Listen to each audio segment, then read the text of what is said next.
முட்டி ரொம்ப வலிக்குதே. ஏன் தான் இந்த முட்டி தேய்மான பிரச்சனை எனக்கு வந்துச்சோ.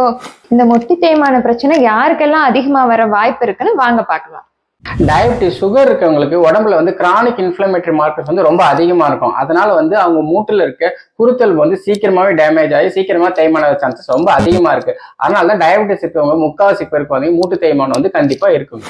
ஒபிசிட்டிங்க, சின்ன வயசுலயே உடல் எடை அதிகமா இருக்கிறனால அதிகப்படியான லோட் நம்ம முட்டிக்கு போறனால சீக்கிரமாவே உங்களுக்கு சின்ன வயசுல முட்டி தேய்மானம் வரக்கு வாய்ப்பு இருக்குங்க. செடன்டரி லைஃப் ஸ்டைல், சிட்டிங் ஜாப்ல இருக்கவங்களுக்கு முட்டி சுத்தி இருக்க மசில் போனுக்கெல்லாம் ஸ்ட்ரென்த் ரொம்ப கம்மியா இருக்குனால சீக்கிரமாவே முட்டு தேய்மானம் வர சான்ஸ் அவங்களுக்கு அதிகமா இருக்கு. பெண்கள் இப்பெல்லாம் பாத்தீங்கன்னா மெனோபாஸ் சீக்கிரமாவே வர ஆரம்பிச்சிருது. இதனால போன்ல இருக்க கால்சியம் அளவு சீக்கிரமா குறைஞ்சு போயிடுது. இதனாலேயே மூட்டு தேய்மானம் வர்றதுக்கு நிறைய வாய்ப்புகள் இருக்கு.